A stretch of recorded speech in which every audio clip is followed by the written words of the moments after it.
everyone, I'm Edyta Sitar from Laundry Basket Quilts. Welcome to Quilting Window. Oh, do I have a wonderful project prepared for you.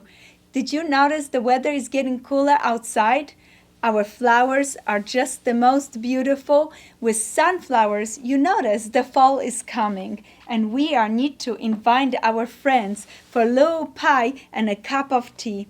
We hold down to every leaf and all these beautiful colors that are around us. Isn't that just wonderful? Look at this gorgeous tree.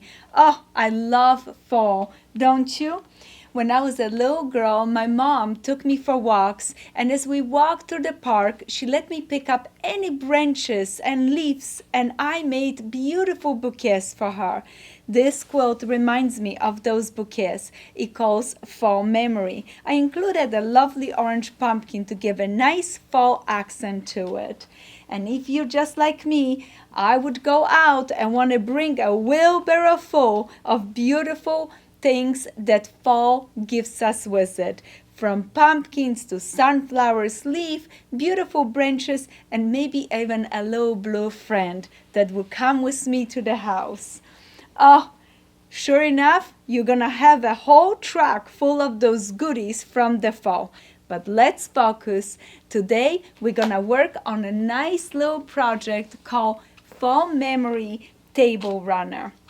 When I do raw edge applique quilts, I recommend to my students to start with something small. It is the best. And remember, your mistakes in this project going to be even better because they're going to be a part of your design and it's going to make it your own.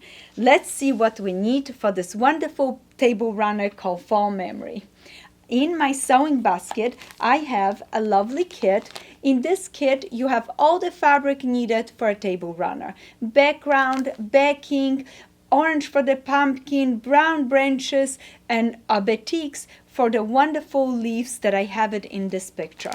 Now just remember, you can do this project with any of your fabrics. Just enjoy it. I choose batiks because they have a color on both sides, so when I do my raw edge applique and the edges lift up, I get to see color even on the back of the fabric. So that's why I choose batik, and they don't fray as much as the regular screen printed fabric. We're going to need the iron, and I tell you what, that cute little iron, I'm in love with it. I can take it anywhere with me. Don't forget a nice ironing board. The wool ironing boards are wonderful. What else do I have in my basket? We're gonna need a pattern. Fall Memory pattern, one of the first patterns I designed, and I have to share with you something special. This pattern, when you open, you're gonna notice that all the branches, leaves, and everything is hand drawn because they're copies of my hand drawing. This was one of my first patterns, and I'm still so proud of it. So thank you so much for all your nice comments, and enjoy this wonderful pattern. Now you're gonna need a fusible webbing, and I'm going to use lightweight heat and bound. That's the fusible webbing that I like. We also have the hot fix, and this is a wonderful fusible webbing. I'm gonna stick with the lightweight heat and bound because I have it and it's open already, one of the packages. I have in my basket some wonderful threads. If you want a little bit more variety of threads, what we're going to be stitching over applique shapes, you can use this package from Pillow Talk. It gives you really nice selection of colors. If you do not want to get the package, you just need the 2910, and this would be perfect for all your branches, all your leaves, pumpkin, for everything that you need. And for my background and bobbin, I'm going to use 2370. If you're using lighter background, go and choose a lighter thread. I like the 2370. It blends it in with this creamy background that I have right here. In my basket, I have a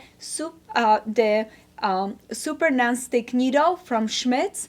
I'm doing the non-stick needle instead of a quilting needle, even though my stitches going to be applique stitches and quilting stitches at the same time. I would explain to you when the time comes to do that.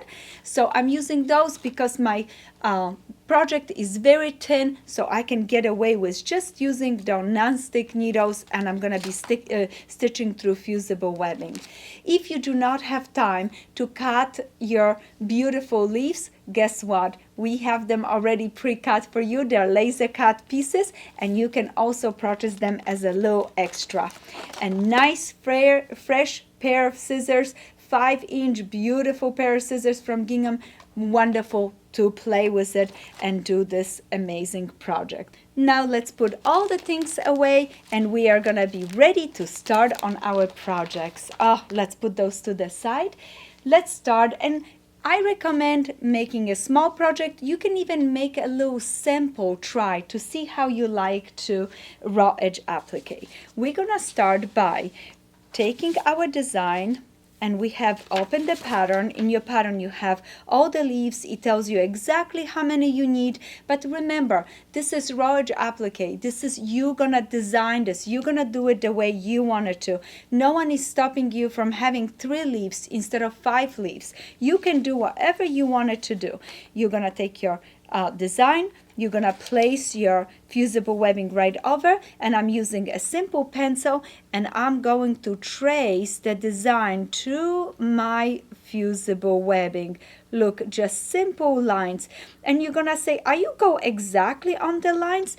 Sometimes I do, but if my hand shakes a little bit and I go off the line a little bit, I'm not worried about it, because guess what? In the end, I've never seen in a nature 2 exactly same leaves alike. In this case, we want our images, our applique pieces, each of them to have a little character. And if you decide you want to simplify something, you can do that. You can add a little point. Did you see what I just did? I add a little point there. My hand just went that way and I did it. Why? Then my shapes is not gonna look like the cookie cut. They're gonna be really fun and exciting. Look at this. In no time, I have traced my design to the fusible webbing. Next step, I'm going to grab my pair of scissors, and I'm gonna roughly cut my design out just like that.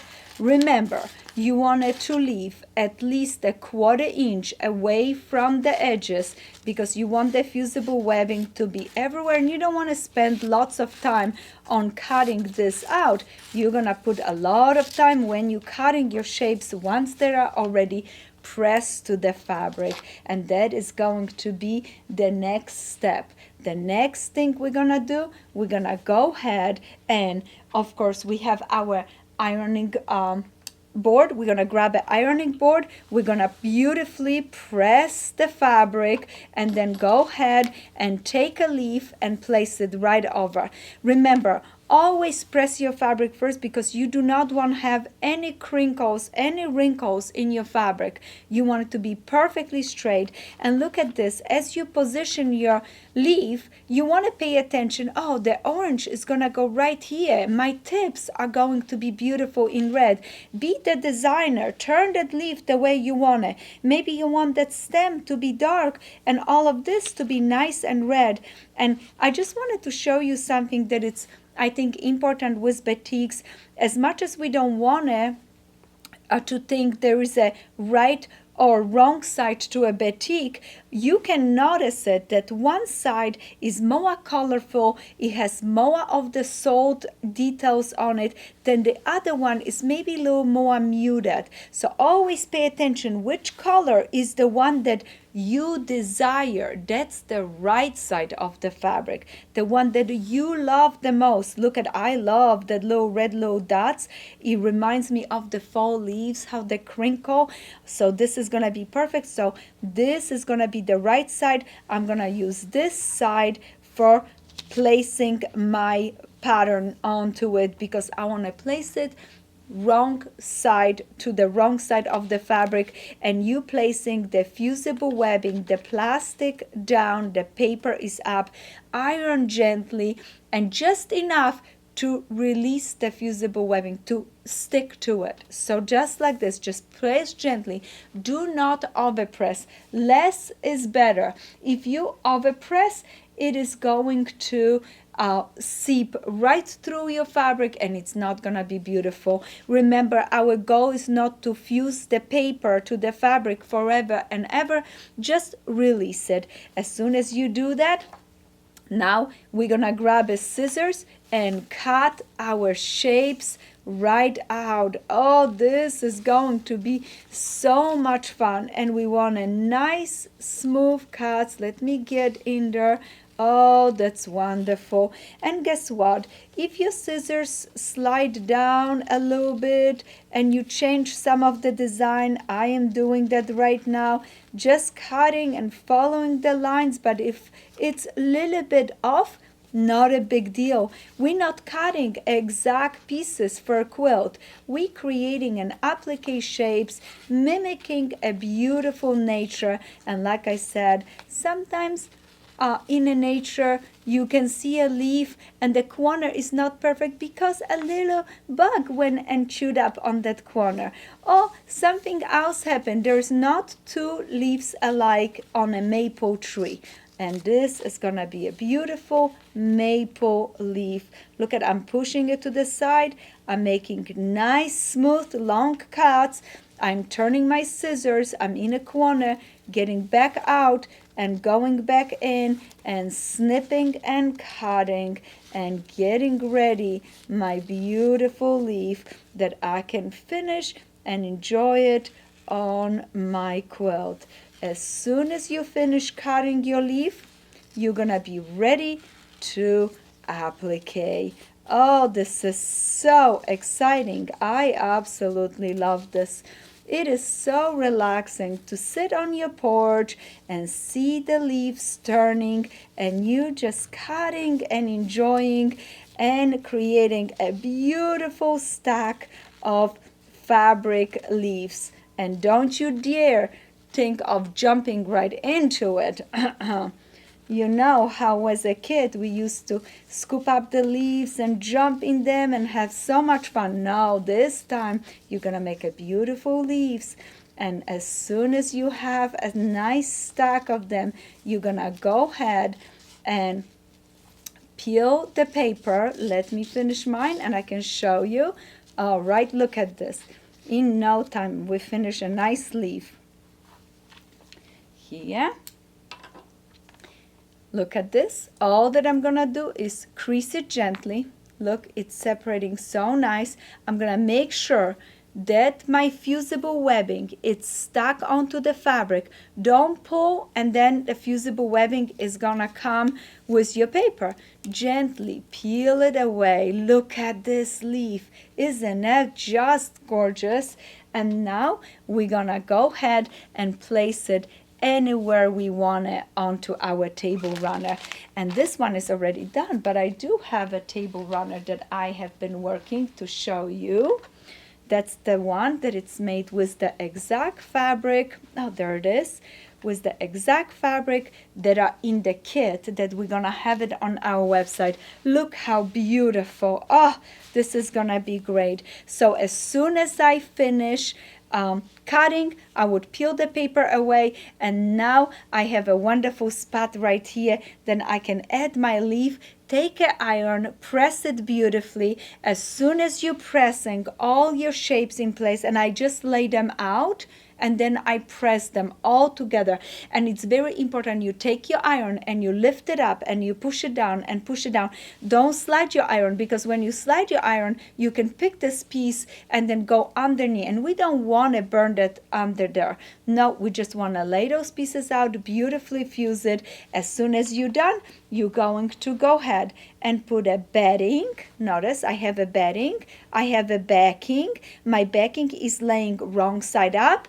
I lay my bedding right onto it, and I use a leftover bedding from a larger quilt. I'm using a really nice Hobbs bedding. It's a cotton bedding, super nice and thin. Look how nice and thin this is. And then I go ahead and lay my beautiful table runner top just like this. The next I'm going to baste it, and as soon as I finish basting, yes, the fun begins. I'm gonna roll up the sides just this way, I'm going to go ahead and put a beautiful thread on the top. That's Aurifil thread, this 2370 in a bobbin. You know those threads, and notices this green I chose because it's gonna be perfect for my pumpkins and for my leaves and for everything. So I don't have to stop.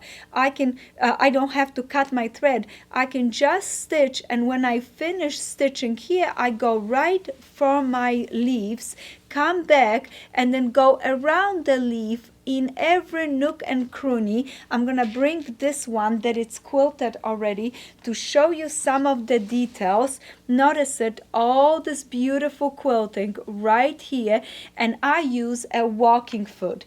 Do you know what walking foot is? It comes with your machine many times. This is a walking foot, and a walking foot grabs the bottom and the top and fits equally, so that way we don't get any bad crinkles on the back of our project. And I just keep my needle position down, and I'm gonna stitch in, back, all these little vines on the leaf. Then I'm gonna go stitch around.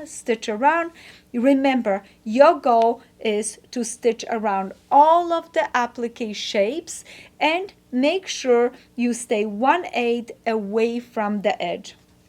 And you're gonna ask me, what about this beautiful dark branch? I changed my color thread to a black. You can go with the green over, but as a beginner, this is a project I did long time ago. As a beginner, I wanted to hide my stitches, and I just went through the middle, in, through the middle, out, to the middle, out, to the middle, out, and keep stitching like this, slowly, one by one, turning back and forth. And like I said, keeping your project rolled up this way, and as you're moving it, keep rolling. It is easier to move and maneuver on your sewing machine.